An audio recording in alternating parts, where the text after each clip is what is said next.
అచ్చ తెలుగు విద్యార్థితో తెలుగు రాష్ట్రాల first rank నారాయణదే. చాలా ముచ్చటగా అనిపించింది అది. అంటే ఒక మనిషి ఫస్ట్ సమాజానికి డబ్బు ఖర్చు పెట్టి తర్వాత ఇంటికి ఖర్చు పెట్టడం అనేది. అదే అండి, అంత అంత ఆలోచిస్తారు ఆయన. బాగా జనాల గురించి ఆలోచించేవాళ్ళు, బయట జనాల గురించి. అట్లా ఆయన భావాలు అలా ఉండేవి. మా ఇంట్లో కూడా ఏమంటే ఫోటోలు ఉండేవి. ఏమంటే పుచ్చలపల్లి సుందరయ్య, లెనిన్, స్టాలిన్ అన్నీ కమ్యూనిస్ట్ వాళ్ళ ఫోటోలు ఉండేవి ఇంట్లో. తర్వాత పడుకుంటే మిడిల్ క్లాస్ ఫ్యామిలీ అంటే ఏముందండి, పడుకుంటే అటకలు ఉంటాయి, మీకు తెలుసు. అయితే అటకల మీద పుస్తకాలు ఉండేవండి, ఎర్ర పుస్తకాలు, రెండు తెలంగాణ సాయుధ పోరాటం, రైతుల సమస్యల గురించి, ఇలా కమ్యూనిస్ట్, భారత కమ్యూనిస్ట్ పార్టీ మార్కిస్ట్ అలా పుస్తకాలు అన్నీ ఉండేవి. అలా పుట్టు నాకు అవి కనపడుతున్నాయి, రెడ్ కలర్ పుస్తకాలు. అలాగే నా ఆలోచన ఏంటంటే నాకు ఈ భావాలు లేవండి. నాకెంతసేపు సినిమా, ఎంటర్టైన్మెంట్, ఫ్రెండ్స్ ఇలా ఉండేది నాకు. అయితే మా ఇంట్లో పేపర్ కూడా నేను పొద్దున డోర్ ఓపెన్ చేస్తే ప్రజాశక్తి పేపర్ ఉండేది, దాంట్లో సినిమా న్యూస్ ఉండేది కాదు. ఇప్పుడు వేస్తున్నారు, అప్పుడు సినిమా న్యూస్ ఉండేది కదా. నాకేమో సినిమా పిచ్చి, సినిమాలంటే పిచ్చి, ఇందులో న్యూస్ ఉండదు, సినిమా న్యూస్ ఉండదు అనుకుంటుండేవాడిని నేను. అంత మంచి వ్యక్తి చేత చిరంజీవి గారి పోస్ట్ ఎందుకు చించారు మీరు? అమ్మ ఇది మీకు తెలుసా? ఓకే. అయితే మనకేంటంటే అండి, ఒక ఏజ్ వరకు మనం తల్లిదండ్రులు భయపడతాము, ఎప్పుడూ భయపడతాము. కానీ ఒక ఏజ్ వచ్చాక మనం ఒకటి అనుకొని వెళ్తున్నప్పుడు దానికి ఏమన్నా అడ్డం వస్తుంటే మనం ఎదిరిస్తాం. నేను కంపల్సరీ అవుతాను, మీరు ఎందుకు ఇది చేస్తున్నారని ఒక ఎదిరింపు వస్తుంది. ఆ సందర్భంగా వచ్చింది. నేను సినిమా ఇండస్ట్రీకి వెళ్తున్నానంటే ఆయనకి ఇష్టం లేదు, ఫస్ట్ ఇష్టం లేదండి, అసలు ఇష్టం లేదు. ఆయనకి ఎందుకు ఇష్టం లేదంటే ఏమైపోతాడో వీడని ఒక భయం. అది ఎవరికైనా ఉంటుంది, ఏ తల్లిదండ్రులకైనా ఉంటుంది ఖచ్చితంగా. ఎందుకంటే కొంతమంది దెబ్బతిన్న వాళ్ళు ఉన్నారు, కొంతమంది సెటిల్ అయి నిలబడిన వాళ్ళు ఉన్నారు. వీడు ఏమైనా అయిపోతాడేమో, ఏమైనా అయిపోతే మళ్ళీ అందరి ముందు పరువు ఉంటుంది కదా, వాళ్ళ సమస్య వాళ్ళకి. సో అలాగా ఒకసారి నాకు బాగా ఇదయ్యి మా ఫాదర్ మీద కోపంతో ఏం చేశానంటే, చిరంజీవి గారి గ్యాంగ్ లీడర్లో ఒక స్టిల్ ఉంటుంది, నాకు చాలా ఇష్టం పోస్టర్. అది గ్యాస్ కటర్ బట్ బ్లాక్ స్పెట్స్ పెట్టుకొని ఆ ఫోటో తీసుకొచ్చి అతికిచ్చేసానండి. ఇక్కడ ఏదైతే మా ఫాదర్ వీళ్ళందరూ ఫోటోలు పెడతారో అక్కడ ఫస్ట్ ఫోటో పెట్టిన తర్వాత అప్పుడు మా ఫాదర్ ఆ రోజు ఏమనలేదండి నన్ను. ఆ తర్వాత ఒక 2-3 రోజుల తర్వాత చిన్న ఏదో డిస్కషన్ వచ్చి ఇదవుతుంది కదా, ఆ సందర్భంలో అప్పుడు ఆ ఫోటో తీసి చింపి పడేలేదండి. చింపి ఈయన పెడతాడా నీకు ఫుడ్, ఈయన నీకు ఫుడ్ పెడతాడా, చిరంజీవి నీకు ఫుడ్ పెడతాడా అనేవాడు. నేనేంటంటే అండి, అంటే ఒక ఏజ్ తర్వాత మనం ఎదిరిస్తాం, పెడతాడు నాకు, ఆయన ఫుడ్ పెడతాడు, ఆయన పెడతాడు నాకు ఫుడ్ చూడు అనేవాడిని నేను. ఎందుకు అంత ధైర్యం నాకు తర్వాత అనిపించింది, నేను ఎందుకని మా ఫాదర్తో అంత ధైర్యంగా మాట్లాడాను అంటే, ఇండస్ట్రీకి వెళ్ళాలి, నేను నిలబడాలి, నేను ఆర్టిస్ట్ అవ్వాలని ఒక కసి ఉంది కదండి. కరెక్ట్. అది ఆ టైంకి అనిపించింది అలాగా. ఈ ఇన్సిడెంట్ ఎప్పుడన్నా చిరంజీవి గారికి చెప్పారా? లేదండి, చెప్పలేదు. నేను చిరంజీవి గారితో ఒకటి ఏంటంటే, నేను ఆయనతో చేశానండి, అప్పటికి నాకు చిత్రం శ్రీను అనే పేరు రాలేదు, నేను అంత యాక్టర్ అవ్వలేదు. మాస్టర్ సినిమా చేశానండి. మాస్టర్ సినిమాలో యాక్చువల్గా నేను హైదరాబాద్ వచ్చినప్పుడు 95లో వచ్చానండి హైదరాబాద్. అప్పుడు ఏం లేదు, అప్పుడే ఇండస్ట్రీ హైదరాబాద్లో సెటిల్ అయింది. 95లో వచ్చినప్పుడు అప్పుడు నేను కృష్ణానగర్లో ఉండేవాను ఒక రూమ్లో. తర్వాత అప్పుడు గాంధీ అని ఏజెంట్ ఉండేవాడండి, అతను చెప్పాడు మాస్టర్ సినిమా ఓపెనింగ్ జరుగుతుంది అన్నపూర్ణ స్టూడియోలో ఎక్కడో, వెళ్తే అక్కడ నాకు అప్పుడు లాంగ్ హెయిర్ ఉండేది, ఇలాగే లాంగ్ హెయిర్ ఉంటే అక్కడ లాంగ్ హెయిర్ జుట్టున్న వాళ్ళు అడుగుతున్నారు, నువ్వు వెళ్ళొచ్చు కదా అంటే, అప్పటికి నేను ట్రై చేస్తానండి, ఆర్టిస్ట్గా ట్రై చేస్తున్నా. జూనియర్ ఆర్టిస్ట్కి వెళ్ళాను, డాన్సర్గా వెళ్ళాను, బ్యాక్గ్రౌండ్లో నాకు జుట్టు ఉందని తీసుకెళ్ళేవాళ్ళు. చాలా చేశానండి, సీరియల్స్ వెనక బ్యాక్గ్రౌండ్లో అక్కడ ఇక్కడ అన్నీ చేశాను. ఎందుకు రాజీవ్ కనకాల గారును సమీర్ గారు వాళ్ళ ఒక సీరియల్ అండి, బాగా ఫేమస్ అది, ఇప్పటికీ చెప్తా, గుర్తు చేస్తాను. ఒక సాంగ్ ఉంటుందండి సీరియల్ సాంగ్లో, నేను ఫ్రంట్ డ్యాన్స్ ఆడాను వాళ్ళతో పాటు. ఆ సీరియల్ పేరు గుర్తులేదు, ఫేమస్ సీరియల్ అది కూడా. అలా చాలా చేశాను. అప్పుడు చెప్తే అమ్మో నేను వెళ్ళాలని చెప్పి, నేను అప్పుడు ఏంటంటే ఫొటోస్ అండి, ఇప్పుడు ఫోన్ అంటే ఫోన్ అది కదా, అప్పుడు ఫోటో దిగాల, ఫోటో వెనకాల మన నెంబర్, అది కూడా పీపీ నెంబర్, మన దగ్గర ఫోన్ ఉండదు కదా. దీనికోసం ఏం చేసేవాడిని నేను, నాకు ఒక కాంటాక్ట్ కావాలి ఎలా అని చెప్పి, అప్పుడు కృష్ణానగర్లో ఒక ఎస్టీడీ బూత్ ఉండేదండి. ఎస్టీడీ బూత్లో అక్కడ పని చేసే కొన్ని, అంటే పని కంటే బాబాయ్ అంటాం, శంకర్ అని, అతను ఎస్టీడీ బూత్ అది. ఆ పని కూడా దేనికి చేయటం అంటే, నాకు కాంటాక్ట్ నెంబర్ కావాలి, అక్కడ ఫోన్ ఉంది. సో అక్కడ కొన్ని రోజులు పని చేసేవాళ్ళం అక్కడ. కాంటాక్ట్ నెంబర్ కోసమేనా? కాంటాక్ట్ నెంబర్ కోసం నాకు నెంబర్ కావాలి. నేను ఆఫీస్కి వెళ్తే ఫోటో వెనకాల నేను ఫోన్ నెంబర్ రాసి ఇవ్వాలి. సార్ నేను ఇంకోటి అడుగుతాను, అక్కడ పనిచేస్తూ టిఫిన్స్ కోసం, ఫుడ్ కోసం 3 hours అక్కడ కూర్చుంటే ఒక పూట ఆకలి తిరద్ది అంటే, ఆ ఫోన్ దగ్గర పని చేస్తే బాబాయ్ అంటూ పని చేసుకుంటూ మీకు, అవునండి అది కూడా ఒక కారణమే, ఒక పూట కడుపు నిండద్ది, కడుపు ఫుడ్ ఉంది. మీకు తెలియదు, ఇంకో విషయం చెప్తే మీరు షాక్ అవుతారు. ఎదురుగా ఇంద్రలో కాంప్లెక్స్ అని ఉండేది, వైన్ షాప్ ఉండేది.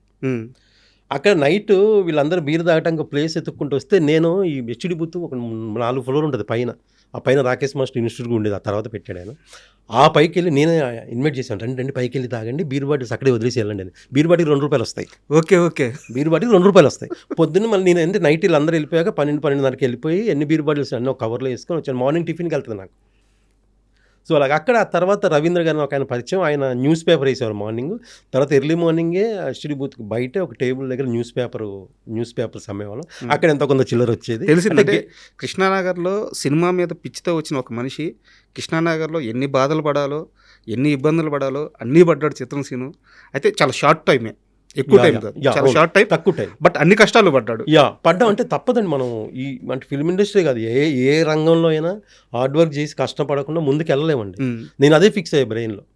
సో అలాగైతే ఆ మాస్టర్ సినిమా సెలక్షన్ జరుగుతుంటే అన్నపూర్ణ సెలక్షన్ కాదు, ఓపెనింగ్ అంటే వెళ్ళా, చిరంజీవి గారిని చూసి. ఆ తర్వాత రాజీవ్ అని ఆయన ఉన్నాడండి, డైరెక్షన్ డిపార్ట్మెంట్, ఆయన తెలుగు కూడా వచ్చు, తమిళ్ బాగా, సురేష్ కృష్ణ. ఆయన డైరెక్ట్ని ఆయన దగ్గరికి వెళ్ళిపోయాడు, ఆయన కోఆర్డినేటర్ల రేంజ్. వెళ్ళిపోయి నేను ఇలా ఆర్టిస్ట్ ట్రై చేస్తున్నానండి, నాకు ఇంట్రెస్ట్ ఇది అన్నారు. మళ్ళీ తర్వాత తెలుగులో కూడా మాట్లాడారు, దానికి ఫోటో ఇచ్చి వచ్చాను. తర్వాత సరే నన్ను సెలెక్ట్ చేశారండి. సో అదే అక్కడ కూడా ఏంటంటే అండి, నేను డైరెక్ట్గా సెలెక్ట్ అవ్వలేదు, ఆయన బ్రెయిన్లో ఉన్నా నేను. తర్వాత మాకు వేరే ఫ్రెండ్ ద్వారా అతను కోఆర్డినేట్ చేసేవాడు, ఎవరికైతే లాంగ్ హెయిర్ ఉంది, ఎవరైతే హైదరాబాద్ సిటీలో కొంచెం మోడల్స్ లాగా ఉన్నారో అందరినీ స్టూడెంట్ లాగా ఉన్నాను కోఆర్డినేట్ చేసేవాడు. అతను నన్ను కోఆర్డినేట్ చేసేవాడు అండి. నేను అతని ద్వారా వెళ్ళి ఆ సినిమా కమిట్ అయ్యాను. ఆ తర్వాత మీకు ఒక సిచ్యువేషన్ చెప్తాను. సినిమాలో షార్ట్ ఏంటంటే, చిరంజీవి గారు నడుచుకుంటూ వస్తూ ఉంటే ఫస్ట్ కాలేజీలో ఎంట్రీ, ఒక కుర్రోడు వచ్చి సిగరెట్ పెట్టుకొని వచ్చి ఎక్స్క్యూజ్ మీ మ్యాచ్ బాక్స్ ఉందని అడగాలి. ఎవరు చేస్తారు సార్? నేను చేస్తాను, ముందుకు వచ్చేసా చేసి. ఆ రాజీవ్ అనే అతను ఎవరైతే డైరెక్షన్ పెట్టుకున్నారు, ఇతను చేస్తాను, నేను తీసాను. నేను ఏంటంటే ఆ చిరంజీవి గారు వస్తుంటే నేను ఒక చిన్న బ్యాగ్ ఉంటుంది నాకు వెనక, నాకు అప్పుడు కెమెరా ఫేవర్ అది తెలియదండి, చేసుకోవాలి అంత నాలెడ్జ్ లేదు, సినిమా అంటే ఇష్టమే కానీ అంత లేదు. సో నేను యో అనుకుంటూ వచ్చి ఎక్స్క్యూజ్ మీ మ్యాచ్ బాక్స్ ఉందా అంటే ఆయన అది ఆయన వెళ్ళిపోతాను, అంతే. చిన్న బిట్ అండి. ఆ రోజు జరిగిన సిచ్యువేషన్ చెప్తే నేను నా లైఫ్లో మర్చిపోలేని సిచ్యువేషన్ అండి అది. నేను నార్మల్, మనం బ్యాచులర్ లైఫ్ కదండి, మనం నార్మల్ డ్రెస్ వేసుకొని వెళ్ళాను, నాకు మంచి ప్యాంట్ ఓకే, షర్ట్ బాగాలేదు. కానీ చిరంజీవి గారు అంటున్నాను, ఈ కుర్రాడి షర్ట్ మారిస్తే బాగుంటుంది కానీ 2 కాస్ట్యూమర్లు వచ్చారండి ఒకళ్ళు వచ్చి అక్కడ సెట్ నుంచి కాస్ట్యూమ్ రూమ్ ఎక్కడ ఉంటే అక్కడ నుంచి తీసుకెళ్ళి నాకు అక్కడ డ్రెస్ మార్చి ఒక రెడ్ కలర్ షర్ట్, కొంచెం బ్రైట్ షర్ట్ వేసి. అయితే మీకు సిచ్యువేషన్ చెప్తాను, నేను ఇక్కడ నుంచి ఎక్కడ సెట్ నుంచి కాస్ట్యూమ్ రూమ్కి వెళ్తుంటే కోటి ఉమెన్స్ కాలేజ్ షూట్, కోటి ఉమెన్స్ కాలేజ్. నేను ఆ రోజు మార్నింగ్ కూడా నేను లిఫ్ట్ అడుక్కుంటూ వెళ్ళా షూటింగ్ కూడా. సో మన పరిస్థితి అలాంటిది. అయితే ఎక్కడైతే సెట్లో చిరంజీవి గారు డ్రెస్ షర్ట్ మార్చమన్నారు, నేను స్పాట్ నుంచి కాస్ట్యూమ్ రూమ్ వెళ్ళే లోపండి నా కళ్ళు తెలియకుండా నాకు నీళ్ళు వస్తున్నాయి, నాకు అంత బ్లర్ అయిపోతుంది, ఏం కనపడట్లే. అంతే కదా, అసలు చిరంజీవి గారు ఏంటి, ఒక జూనియర్ ఆర్టిస్ట్ చిరంజీవి గారు చెప్పడం ఏంటండి, కళ్ళు తుడుచుకుని ఇక షర్ట్ వేసుకుని వచ్చి ఆ షార్ట్ చేసాం, అయిపోయింది. తర్వాత ఇంకో సిచ్యువేషన్లో మళ్ళీ సేమ్ ఇంటర్వెల్లో చిరంజీవి గారు పెద్ద ఫైట్ జరుగుద్ది. ఆ ఫైట్ తర్వాత మళ్ళీ ఆయన వస్తారు, రాగానే యో నుంచి మాస్టర్ గుడ్ మార్నింగ్ మాస్టర్ అని చెప్పి తప్పించుకోవాలి, అంతే చిన్న షార్ట్. ఆ తర్వాత క్లాస్ రూమ్లో అక్కడక్కడ డ్యాన్సులు అవి ఉండేవి, స్టేజ్ అదే టేబుల్ మీద ఎక్కి డ్యాన్స్ చేయటం, టేబుల్ కాడ పట్టుకుని అవి ఇక అంతా అసలు లెంత్ చేసాం. బట్ ఎక్కువ ఆ 2 షాట్లు రిజిస్టర్ అయ్యాం. అది నాకు ఇప్పుడు కూడా నేను చెప్తే కానీ తెలుస్తుంది నేను అని. ఇప్పుడు అసలు యాక్చువల్గా తర్వాత కాలంలో చిరంజీవి గారితో కలిసి ఇవేవి షేర్ చేసుకున్న సందర్భమే లేదండి. కలిసిన సందర్భం ఉంది, 2-3 సార్లు ఆయనతో కలిసాము, సందర్భం ఉంది. కాబట్టి అందరితో పాటు కలవటం తప్ప నేను పర్సనల్గా ఆయనతో షేర్ చేసుకుంది లేదు. ఆయన గుర్తుంటుందని ఒక నమ్మకం. ఆయన ఇంకొక విషయం అండి, ఒక రోజు నేను షూట్కి వెళ్ళలే, నాకు ఏజెంట్ చెప్పలే షూట్ ఉందని, నేను మిస్ అయ్యా. నెక్స్ట్ డే మళ్ళీ నాతో నాకు వేరే వాళ్ళతో తెలిసిపోద్దిగా షూట్ జరిగింది, నన్ను ఎందుకు రాలేదని. అమ్మో నేను రాలేకపోవటం ఏంటంటే నెక్స్ట్ డే వెళ్తే ఒక మాట అన్నారండి, చిరంజీవి గారు అన్నారంటే ఆ టేబుల్ మీద క్లాస్ రూమ్లో నేనే కనపడుతున్నా డ్యాన్స్ చేస్తూ, మైకల్ రాలేదా అన్నారంట అని నాకు చెప్పాను. నెక్స్ట్ డే మైకల్ అన్నారు, ఆయన గుర్తుపెట్టుకున్నారు ఆయన అని. చాలా హ్యాపీ ఫీల్ అయ్యానండి, అది లైఫ్లో మర్చిపోలేని సంఘటన. మళ్ళీ ఆ తర్వాత ఆయనతో కలిసి అది రాలేదండి, యాక్ట్ చేసే అవకాశం రాలేదు. ఎప్పుడన్నా నాకేంటంటే కొంచెం చిన్న అందరూ ఆయన గురించి, ఎందుకంటే ఆయన చూసి ఇన్స్పైర్ అయ్యి వచ్చినలే కదండి, మనం అందరిలాగా ఆయనకి ఇలాగే డిస్టర్బ్ చేయొద్దని, ఎప్పుడన్నా పర్సనల్గా కలిసే అవకాశం వస్తే చెప్దామని. యాక్చువల్గా ఆయన దాకా వెళ్ళుండదు ఈ సందర్భాలు మీరు బయట ఎక్కడైనా చెప్పినా, ఫ్రెండ్స్తో చెప్పినా, ఈరోజు ఇక్కడ చెప్తున్నది కూడా ఒకవేళ ఆయన దాకా వెళ్తే ఖచ్చితంగా ఆయన పిలిపిస్తారు. ఎందుకంటే ఒక చిన్న ఆర్టిస్టు ఒక చిన్న సినిమాలో బాగా చేస్తే ఆయన ఇంటికి పిలిపించుకొని అభినందించే మనిషి. సో అలాంటిది చిత్రం శ్రీనుకి ఇంత ప్రేమ ఉంది, ఇంత అనుభవాలు ఉన్నాయని తెలిసిన తర్వాత ఆయన పిలవకుండా ఉండరు. మేబీ ఇంటర్వ్యూ ద్వారా అవద్దేమో చూడాలి. అట్లా పిలిస్తే ఇంకా నా లైఫ్కి ఇంకా ఏం అవసరం లేదు. అండ్